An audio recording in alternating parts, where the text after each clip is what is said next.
Selamat pagi buat Ibu dan teman-teman semua. Kembali lagi dengan saya Cahaya Aryani Safitri Huta Barat dengan NIM 0320211054 dengan program studi sarjana keperawatan dosen pembimbing Maria Puji Astuti SKEP NS MKEP. Nah, pada kesempatan kali ini saya akan menjelaskan mengenai anatomi dan fisiologi sistem imunologi dan hematologi. Yang pertama kita masuk dalam sistem imunologi. Imunologi ini adalah suatu sistem yang mempelajari antigen, antibodi, dan fungsi pertahanan tubuh yang diperantarai oleh sel, terutama berhubungan dengan imunitas terhadap penyakit, reaksi biologis hipersensitif, alergi, dan penolakan jaringan. Sistem imun ini adalah sistem pertahanan manusia sebagai perlindungan terhadap infeksi dari makromolekul asing atau serangan organisme termasuk virus, bakteri, protozoa, dan parasit. Sistem kekebalan ini juga berperan dalam perlawanan terhadap protein tubuh dan molekul lain seperti terjadi pada autoimunitas dan melawan sel teraberasi menjadi tumor. Yang kedua, fungsi sistem imun ini adapun yang pertama sistem pertahanan tubuh, yaitu untuk memproteksi tubuh dari serangan patogen. Artinya, tubuh akan senantiasa sehat dan bugar dan tidak akan mudah terserang oleh penyakit jika kita memiliki sistem imun yang baik. Yang kedua, menjaga keadaan homeostatis atau keseimbangan tubuh. Sistem ini berguna untuk menjaga kita berada dalam homeostatis atau saat kondisi optimal dan seimbang dari internal, fisik, dan kimiawi yang ada dalam sistem tubuh, hingga kebutuhan tubuh dapat terpenuhi secara maksimal. Yang ketiga, memperbaiki jaringan tubuh yang rusak. Fungsi sistem imunitas ini adalah memperbaiki jaringan-jaringan di dalam tubuh yang mengalami kerusakan, di mana sistem imun ini berperan penting dalam membuang sel-sel mati yang dirasa tidak normal dan berpotensi membahayakan tubuh. Selanjutnya dapat kita lihat bahwa ini sistem imun. Yang pertama ada sumsum tulang. Ini teman-teman. Sumsum tulang ini semua sel sistem kekebalan tubuh yang berasal dari sel induk dalam sumsum tulang. Sumsum tulang ini adalah tempat asal sel darah merah, sel darah putih, termasuk limfatik dan makrofag dan platele. Yang kedua ada timus. Ini di mana glandula timus ini memproduksi dan mematurasi atau mematangkan T limfosit yang kemudian bergerak ke jaringan limfatik yang lain, di mana T limfosit ini dapat berespon terhadap benda asing. Timus mensekresikan dua hormon, tipotein dan timosin, yang menstimulasi perkembangan aktivitas T limfosit. Baik di dalam timus ini ada terbagi menjadi tiga. Yang pertama ada limfosit T sitosik, di mana limfosit yang berperan dan imunitas yang diperantarai sel. Sel T sitosik ini memonitor sel di dalam tubuh dan menjadi aktif bila menjumpai sel dengan antigen permukaan yang abnormal. Saat sel T sitosik aktif, maka akan menghancurkan sel abnormal. Yang kedua ada limfosit T helper, limfosit yang akan dapat meningkatkan respons sistem imun normal ketika distimulasi oleh antigen presenting sel seperti makrofag. T helper ini akan melepas faktor yang menstimulasi proliferasi sel B limfosit. Dan yang terakhir ada limfosit B. Ini tipe sel darah putih atau leukosit yang penting untuk imunitas yang diperantarai antibodi humoral ketika distimulasi oleh antigen spesifik limfosit dan akan berubah menjadi sel memori dan sel plasma yang memproduksi antibodi. Selanjutnya kita masuk dalam kelenjar getah bening ini teman-teman. Kelenjar getah bening ini berbentuk kacang seperti kecil-kecil terbaring di sepanjang perjalanan limfatik yang terkumpul dalam situs tertentu seperti leher, aksila, selangkangan, dan paraorta daerah. Kemudian ada nodus limfatikus. Ini sama dengan yang tadi. Ini terletak sepanjang sistem limfatik nodus limfatikus yang mengandung limfotik dalam tubuh yang banyak. Terdapat makrofag yang berperan melawan mikroorganisme yang masuk ke dalam tubuh, di mana limfa bergerak melalui sinus sel fagosit menghilangkan benda asing. Pusat germinal merupakan produksi limfosit. Kemudian kita masuk kepada tonsil. Ini teman-teman tonsil. Tonsil ini adalah sekumpulan besar limfodi yang terletak pada rongga mulut dan nasofaring. 3 kelompok tonsil adalah tonsil palatine, tonsil lingual, dan tonsil pharyngeal. Kemudian ada limpa. Limpa ini mendeteksi dan merespon terhadap benda asing dalam darah yang merusak eritrosit tua dan sebagai penyimpanan darah. Parenkim limpa ini terdiri dari 2 tipe jaringan, yaitu pulpa merah dan pulpa putih. Pulpa merah terdiri dari sinus yang di dalamnya terisi eritrosit, dan pulpa putih terdiri atas limfosit dan makrofag benda asing yang di dalam darah yang melalui pulpa putih dapat menstimulasi limfosit.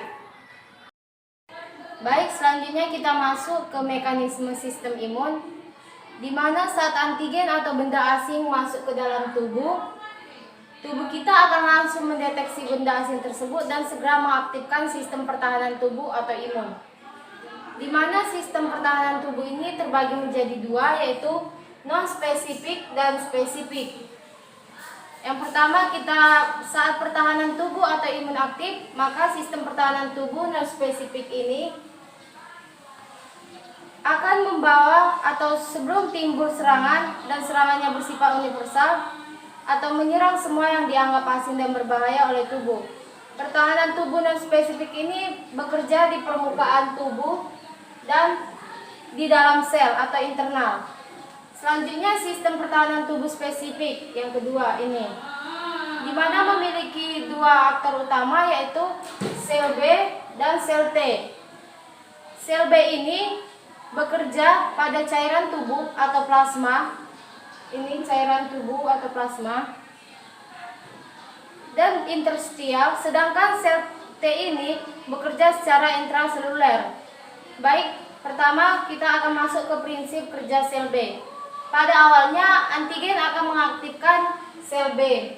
Ini dia akan diaktifkan dulu. Kemudian sel B ini akan berproliferasi dan membentuk kolon sel B yang jumlahnya sangat banyak. Ini ya teman-teman, dia ini proses proliferasinya. Titik sel bagian sel B ini akan membentuk sel memori. Ini sel memori yang berfungsi untuk mengikat jenis antigen atau musuh, sehingga pada serangan berikutnya antigen akan lebih mudah dikenali dan dilumpuhkan. Sebagian akan menjadi sel plasma yang akan menghasilkan imunoglobulin atau antibodi titik.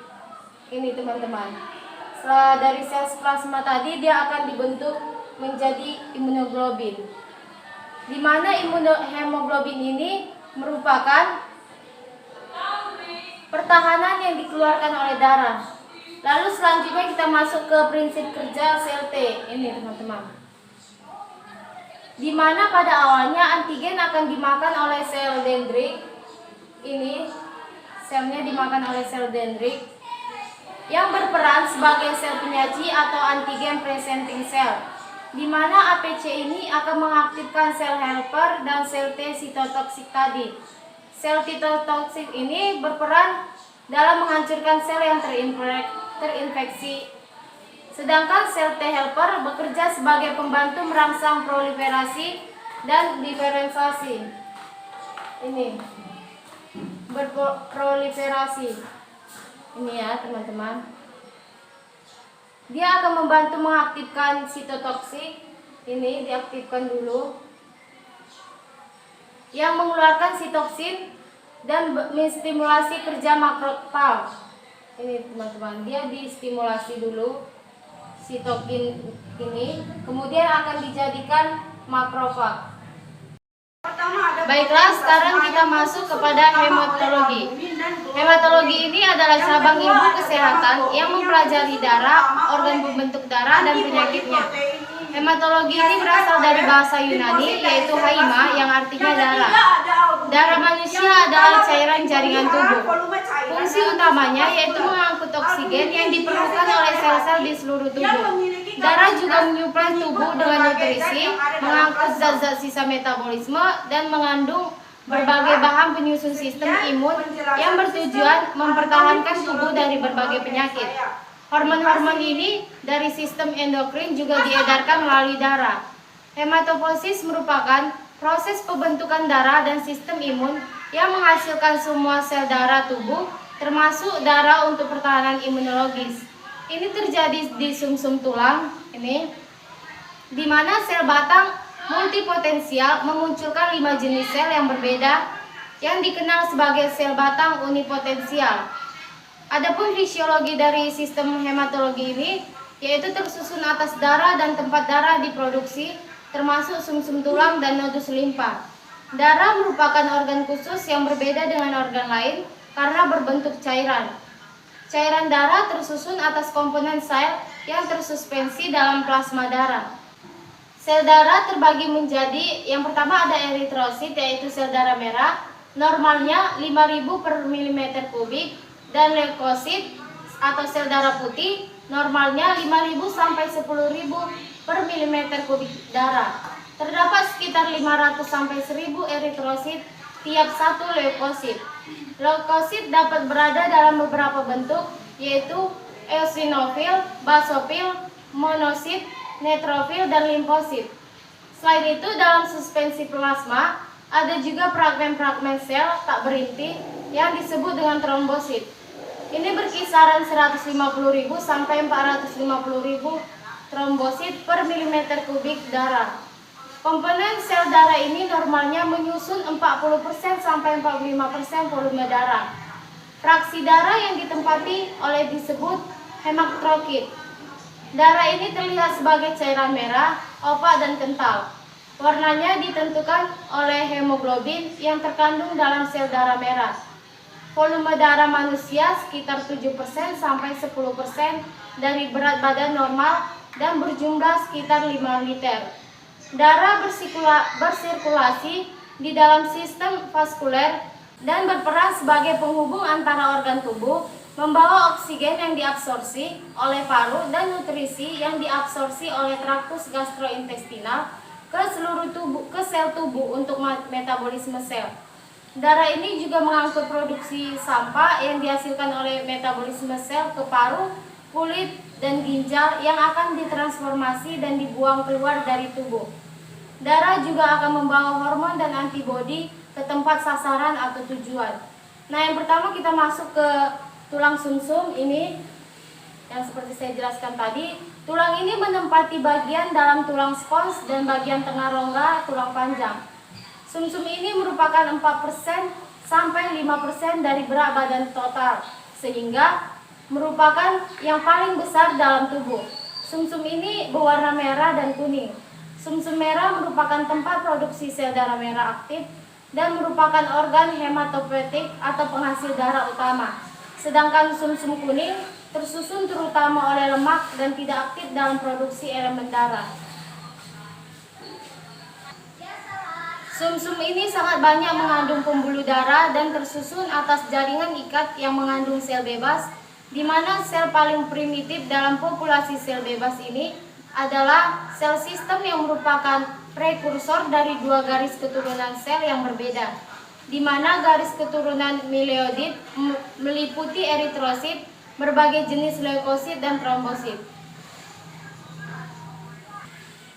Yang pertama kita masuk ke eritrosit atau sel darah merah. Sel darah merah ini normalnya berbentuk cakram bikonkav konfigurasi yang mirip dengan bola lunak yang dipijat antara dua jari. Volume sel darah merah ini sekitar 90 m3, di mana Na atau natrium membran sel darah merah sangat tipis seperti karbon dioksida dapat dengan mudah berdifusi melaluinya. Produksi eritrosit ini atau eritropoiesis. Eritropoiesis ini muncul dari sel sistem primitif di dalam sumsum tulang. Pematangan eritrosit ini disertai dengan menghilangnya material berwarna gelap dan sedikit penyusutan ukuran, yang dimana eritrosit matang kemudian dilepaskan dalam sirkulasi. Untuk produksi eritrosit, sumsum tulang memerlukan besi, vitamin B12, asam folat, beridoksin, vitamin B6, dan faktor lainnya. di mana defisiensi faktor-faktor tersebut selama eritropoiesis mengakibatkan penurunan produksi sel darah merah dan anemia.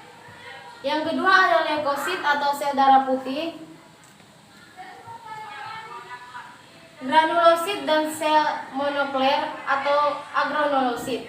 Di dalam darah normal, jumlah total sel darah putih ini 5.000 sampai 10.000 per milimeter kubik, di titik sekitar 60% diantaranya adalah granulosit dan 40% monoklir, di mana leukosit dengan mudah dapat dibedakan dari eritrosit, yaitu dengan adanya inti ukurannya yang besar antara dan perbedaannya kemampuan mengikat warna.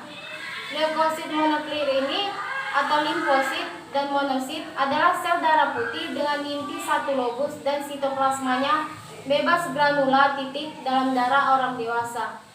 Normal limfosit ini berjumlah sekitar 30% dan monosit sekitar 5% dalam total leukosit. Fungsi dari leukosit atau sel darah putih ini yaitu melindungi tubuh terhadap invasi bakteri atau benda asing lainnya. Fungsi utamanya yaitu memakam benda asing atau fagositosis neutrofil yang tiba di tempat dalam waktu 1 jam setelah awitan reaksi peradangan dan memulai fagositosis, namun relatif berumur pendek. Sedangkan fungsi limfosit menghasilkan substansi yang membantu penyerangan benda asing. Yang ketiga kita masuk pada trombosit, seperti bintik-bintik berwarna merah ini. Ini merupakan partikel kecil yang berdiameter 2-4 mm yang terdapat dalam sirkulasi plasma darah. Karena dapat mengalami disintegrasi cepat dan mudah, jumlahnya selalu berubah antara 150.000 sampai 450.000 per milimeter kubik. Tergantung jumlah yang dihasilkan, bagaimana digunakan kecepatan atau kerusakan. Dibentuk oleh sel raksasa sumsum tulang yang disebut megakoriosit. Produksi trombosit ini diatur oleh tromboprotein. Trombosit ini berperan penting dalam mengontrol pendarahan. Substansi lain dilepaskan dari trombosit untuk mengaktifasi faktor pembekuan dalam plasma darah, yaitu pembekuan darah. Pembekuan darah ini yaitu proses di mana komponen cairan ditransformasi menjadi material semi-solid yang dinamakan dengan bekuan darah, di mana bekuan darah ini tersusun oleh sel-sel darah yang terperangkap dalam jaringan-jaringan fibrin. Kemudian ada plasma darah yang berwarna kuning. Plasma ini apabila elemen seluler diambil darah, bagian cairan yang tersisa dinamakan plasma darah. Plasma darah ini mengandung ion, protein, dan zat lain. Apabila plasma ini dibiarkan membeku, sisa cairan yang tertinggal dinamakan serum, di mana serum ini mempunyai kandungan yang sama dengan plasma, kecuali kandungan fibrinogen dan beberapa faktor pembekuan. Seperti yang pertama ada protein plasma. Protein plasma ini tersusun oleh albumin dan globulin. Yang kedua ada gamma globin. Ini tersusun oleh sel antibodi. Protein ini dihasilkan oleh limfosit dari sel plasma. Yang ketiga ada albumin, yang terutama penting dalam pemeliharaan volume cairan di dalam sistem vaskuler. Albumin yang dihasilkan oleh hati dan memiliki kapasitas mengikat berbagai zat yang ada dalam plasma. Demikianlah materi yang bisa saya jelaskan mengenai anatomi dan fisiologi sistem imunologi dan hematologi. Terima kasih, salam sehat kita semua.